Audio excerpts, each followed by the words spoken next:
Hoje, a gente vai mergulhar de cabeça numa das obras mais perturbadoras e, ao mesmo tempo, geniais da literatura, A Metamorfose, do Franz Kafka. É um texto que não é fácil, sabe? Ele nos força a encarar uma pergunta muito fundamental sobre o nosso próprio valor. E a pergunta que vai guiar toda a nossa conversa é essa aí. O que acontece quando alguém, de uma hora para outra, deixa de ser útil? Para a família, para os amigos, para a sociedade? É exatamente esse o dilema que a gente vai explorar. Bem, vamos começar do começo então. Tudo gira em torno do nosso protagonista, Gregor Samsa, e de uma manhã que vira o mundo dele literalmente de cabeça para baixo. Tenta imaginar a cena. Gregor Samsa, um caixeiro viajante super dedicado, acorda um dia e simplesmente não se reconhece mais no espelho. E não é um sonho, não é uma doença. Ele virou um inseto monstruoso, gigante. Essa transformação bizarra já começa com uma crise existencial absurda que obriga ele a confrontar quem ele era e o que ele se tornou. Agora, o que é mais fascinante e aterrorizante é o paradoxo do Gregor.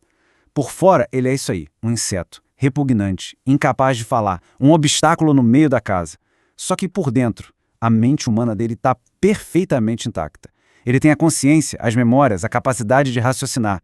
Ele está basicamente preso dentro de um corpo que não só isola ele do mundo, mas que passa a definir quem ele é para os outros.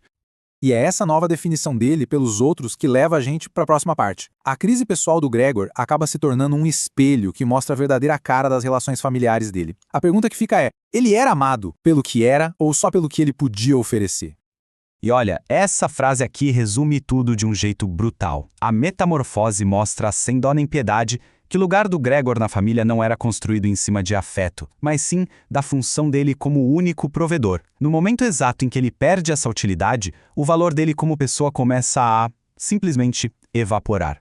O que vem a seguir é um processo que a gente chama de desumanização. A família, seja por não conseguir ou por não querer ver além da aparência monstruosa, começa a ignorar completamente a consciência que está presa ali dentro. Ele deixa de ser o Gregor, o filho, o irmão, e vira só aquilo. Uma coisa indesejável, um estorvo no caminho da vida normal que eles queriam ter.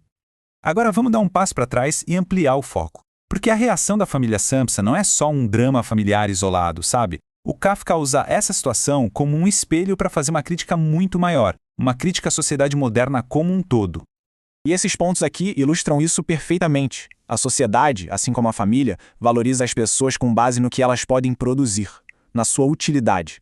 Ela prefere isolar os problemas, fugir deles, assim como a família tranca o Gregor no quarto. Muitos acabam optando pela acomodação, por aceitar uma existência rebaixada, em vez de lutar. E no fim das contas, o indivíduo vira insignificante quando não serve mais a um propósito claro. Tem uma interpretação muito interessante que diz que a transformação do Gregor é, na verdade, uma espécie de vingança inconsciente, uma rebelião silenciosa contra um trabalho que ele detestava e uma família que o explorava. O problema é que essa vingança deixa ele totalmente impotente, incapaz de sequer expressar o próprio sofrimento. Então aqui a gente chega no ponto-chave. O inseto literal do Gregor vira uma metáfora poderosíssima.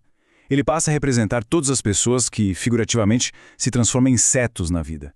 Sabe? Aquelas que aceitam uma existência meio sub-humana, que se acomodam, se rebaixam em vez de lutar por seus valores e questionar as estruturas que as oprimem. E isso tudo nos leva à conclusão trágica e ao paradoxo final da existência do Gregor. É uma reflexão que com certeza ecoa muito forte até hoje. E aqui está a ironia final, que é devastadora. O Gregor, esse inseto humano, incapaz de mudar a própria realidade, se torna, sem querer, o único obstáculo para a transformação da sua própria família.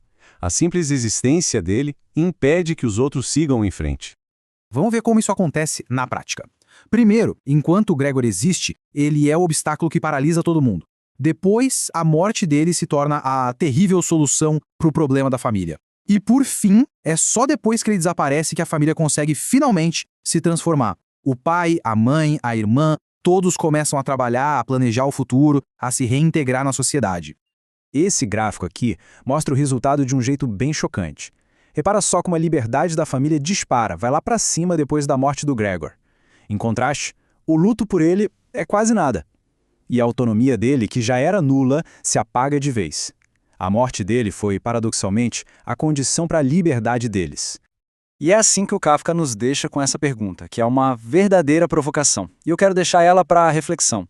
Se a morte do Gregor foi a condição para a mudança da família dele, qual é então a condição para a nossa própria mudança? Será que a gente também precisa que algum obstáculo desapareça? Fica aí o pensamento.